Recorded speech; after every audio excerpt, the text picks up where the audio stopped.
Today I'm going to talk about Jeremiah's belt.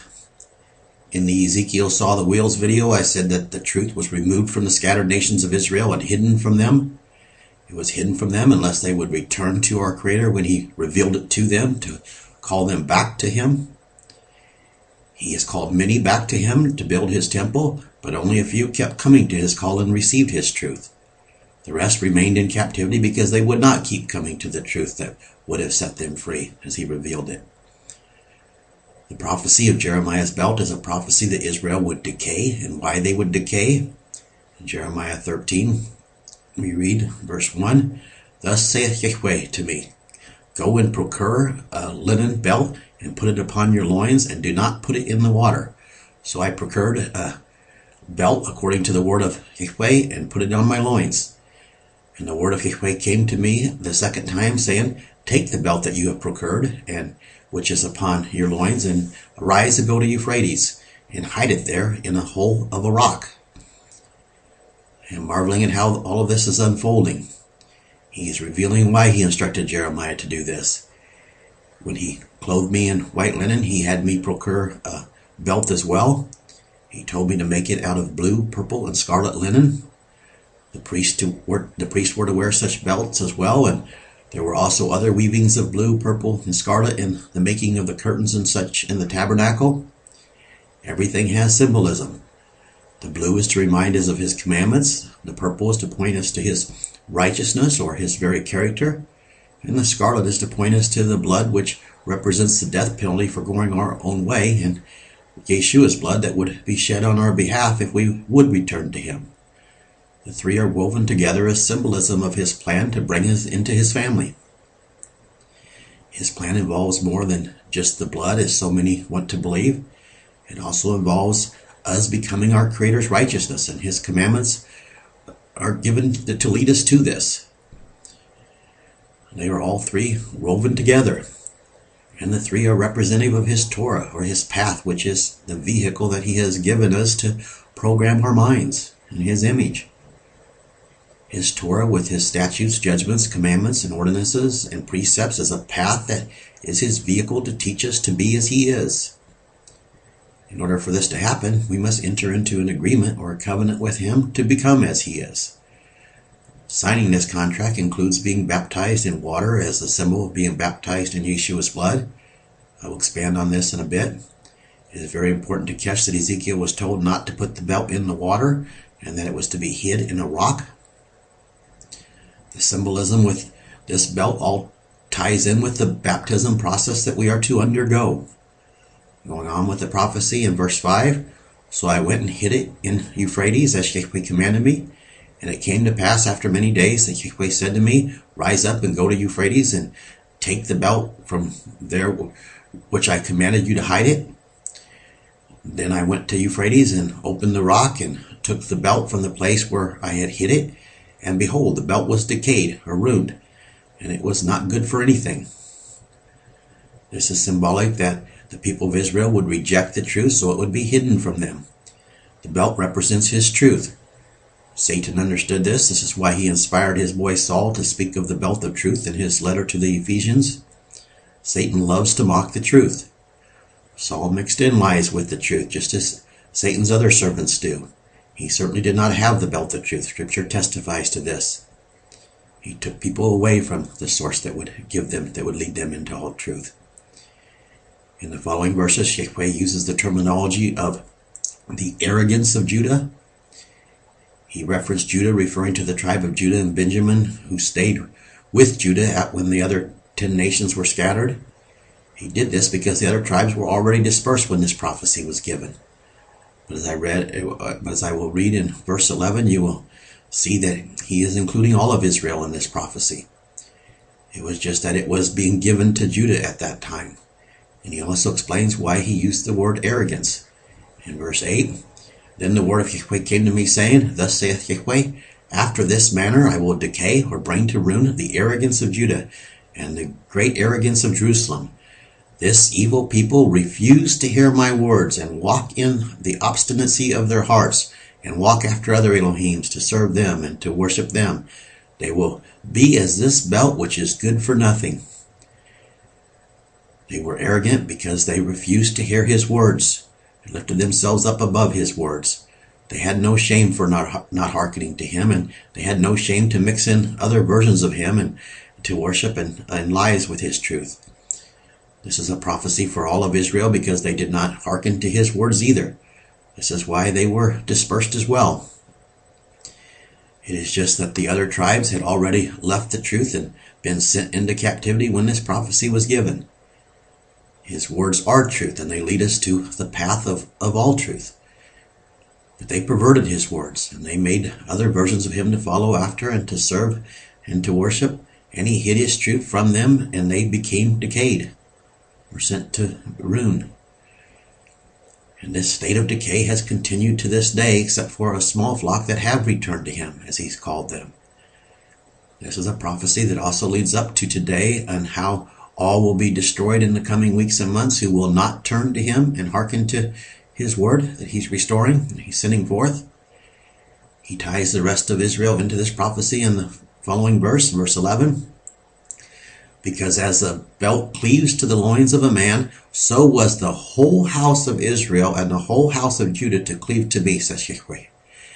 That they would be to me a people, and for a name, and for a praise, and for a glory. But they would not hear, they would not hearken. Therefore speak to them this word. Thus saith Yahweh Elohim of Israel, every bottle is full of wine. And they will say to you, how do we recognize this? We do not know that every bottle is full of wine. And people are saying to me today, how do we know that I'm speaking the truth? And this is a prophecy for right now. The reference to wine is a reference to a future prophecy found in the book of Revelations, where he says that they are drunk off of the wine of the fornication of Babylon. Babylon is symbolic of the religious confusion that Israel embraced when they rejected his word and perverted it and were sent into exile. This is exactly what has happened. Israel is drunk off of the wine of fornication. They have fornicated with their maker. They have committed adultery with their creator and have remained drunk on the lies to this day. This is because they went to whoring after other images of him, and he hid his truth from them. There is always a cause and an effect. They were sent into captivity, but he also offered them an escape plan. Verse 13, then say to them, thus saith Yahweh, behold, I will fill all of the inhabitants of this land, even the kings that sit upon David's throne, and the priests and the prophets, and all the inhabitants of Jerusalem with drunkenness. And I will dash them one against another, even the fathers and the sons together, says Yahweh. And I will not pity nor spare, nor have mercy, but I will destroy them. Hear and give ear. Do not be arrogant, because Yahweh has spoken this. Are you hearing? Or are you closing your ears in arrogance, saying that this does not apply to you because you are already saved? You say, I worship him, I love him, yet you reject his words. How can this be? It cannot. You simply lie to yourself. Have you hearkened to his words, or have you hearkened to the abomination that made his words desolate, Saul of Tarsus? If you have not hearkened to his words and have turned from his Torah, you are an impudent and stiff-necked people. Somebody in Christianity, please write me and tell me why it is that you do not walk on his narrow path and use some other instructions found in the Bible besides Saul's to explain why you don't. You will not be able to. Saul was probably the most arrogant of all of you arrogant people that followed him instead of following after your Messiah. Your Messiah was the rock that the truth was hidden in. That's what this is symbolic of. He was the truth in the flesh, but you perverted who he is, just as you perverted the rest of your Creator's words. Yeshua was his Father's word in the flesh, and his Father's words are truth. They are the truth. But you would not hearken to the truth, so you remained in captivity, and his truth was hid from you, and you remained decayed or in a state of ruin, worshiping false images of him. Jeremiah goes on to give you some good advice from your Creator. In verse 16, give glory to Yahweh Elohim before he causes the darkness, and before your feet are dashed upon the mountains, and gather in the light as in the dawn, and put the shadow of death into darkness. But if you will not hear, your soul will bewail before his face because of the pride that is in your secret places, and your eye will weep sore and run down with tears, seeing Yahweh's flock is carried away. Say to the king and to the queen, sit down and humble yourself, because the crown of glory will descend upon your dominions. It is going to be an awesome world when the pride-filled arrogance of man is squashed. There will be lots of people in disbelief when his wrath is upon them, yet whether you believe it or not, you will be purged out if you will not get humble and turn to him. Your Creator suggests here that each of you humble yourselves now before his face, before the 5 months of torment begins. He suggests that you find out what his mark is that you will need to have in your foreheads to keep his wrath from being applied to you, and get rid of the mark of rebellion, the mark of Satan that you're wearing. Jeremiah 13, continue on, verse 19. The cities of the south will be closed up to nothing, and I will open them, and Judah will be uncovered, and all that is good will be uncovered as well. Lift up your eyes, and behold them that come from the north. Where is the flock that was given to you, your beautiful flock? What will you say when he will punish you? He has instructed them to be captains and heads upon you. Will not a company overtake you as a woman in travail? I've spoken in several of these videos how he's going to rise up a people against Israel. This is an important question for you all to consider. If you continue to reject what he is restoring, will you blaspheme him when his wrath comes? Or will you take accountability that he has sent it because of your rebellion? The book of Revelation says that sadly many of you will blaspheme him instead of eating some humble pie and admitting that you have sinned against him. Verse 22, and if you say in your heart, why have these things come upon me? It is because the greatness of your iniquity that is hid in your skirts has been revealed, he says, and your steps have violated me. Can the Ethiopian change his skin, or the leopard change his spots? If so, then you who are taught to do wrong will be able to do good. Therefore you will be scattered like straw that passes over the desert in the wind. Will you change? Here he says that you will not if you continue to hold on to the wrong that you have been taught. He says that no more can a leopard change his spots will you be able to change, because you will not flee from the lies that you have been taught.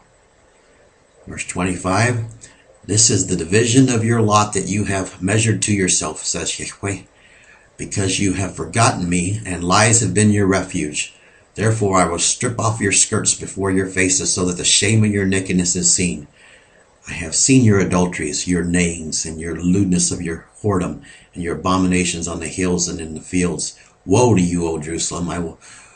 Will you not once again be pure? Still cry for you to return to him.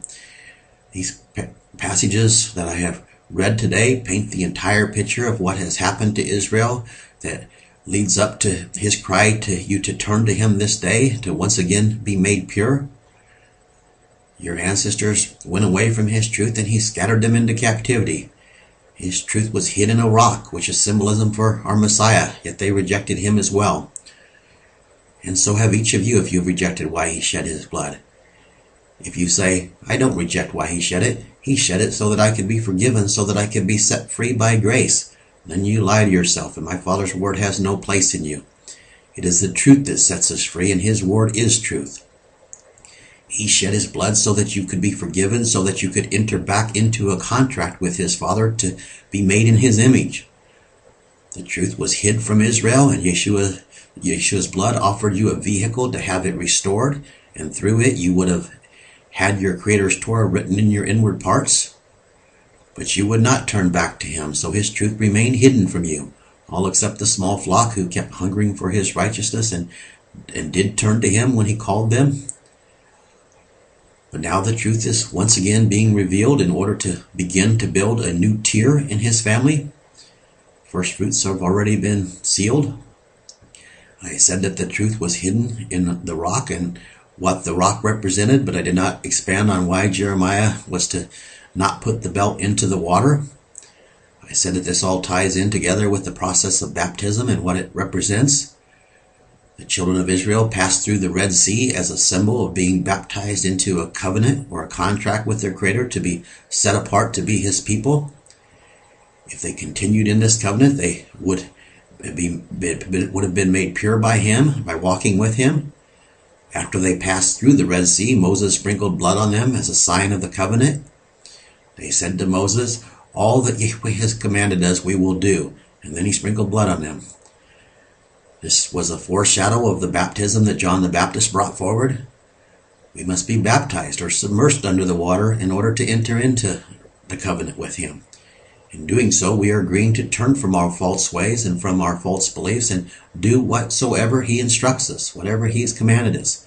This is what repentance is. The submersion under water is a symbol of being submersed under Yeshua's blood, because we are asking to let his blood atone for our transgressions. Water does not cleanse anyone from anything, because sin carries the death penalty.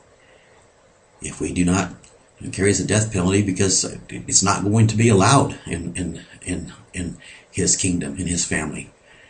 And it's all that continues in their transgressions are going to be purged out. If we do not turn from our ways to his narrow path, we simply took a bath in some water, if you were baptized in water. Or if you agreed to turn from your ways to his narrow path, but then went back to whoring with other instructions that are not from him, you simply committed adultery with him, and you broke the marriage contract. This is why he told Jeremiah not to place the belt under water. If he had, it would not have been decayed, or it would have been restored. This was symbolic that Israel was not covered by the blood covenant because they turned from the truth that would have made the blood applied on their behalf. They did not receive what Yeshua brought, and it was symbolic that Israel would have to be baptized in order for the truth to no longer be hidden from them and for it to be restored to them. The problem for all of you who are baptized in water but did not turn from your ways to his narrow path is that you merely took a bath in water, and the truth remained hidden from you. And that's why you continued in the lies of Christianity. I'm telling you what you must do today in order for the water to be turned into blood so that you can be cleansed and begin on a path into the truth. Will you hearken or will you forbear? You must turn from the lies that you have embraced and turn to his word and live it. And he will teach you his truth. He will write his Torah in your inward parts. Or will you continue in your decayed state until you are simply burnt up? In this prophecy, he said that if you do not turn from the false teachers, you will not be able to return to him. No more than a leopard can change his or her spots. What is it going to be? Will you hearken to his word, or will you continue to forbear and be purged out? The truth was decayed in Israel because those bearing it did not continue in it. Therefore, they broke the covenant, and it was hidden from them, and it was not restored to them because they would not re-enter into the covenant through Yeshua's blood, because they would not return to the truth when it was given to them, when he called them to it. This all started with them turning from his word in the first place. His word is truth. The belt not going under the water is symbolic of Israel not re-entering into the covenant through the process of being baptized in the water as they were baptized in the Red Sea. And just as the blood was sprinkled on them with the first covenant, the water would have been turned into Yeshua's blood with the restored covenant if they had returned to the truth when it was presented to them. But they would not, just as most of you will not turn to it now that the truth is being given to you. For those of you who want to dismiss me as some crackpot, I'm a crackpot that was told to go and procure a scarlet, purple, and blue belt. Truth is being restored through this crackpot, and his hidden manna is being revealed. I suggest that you lay siege to it while you still can.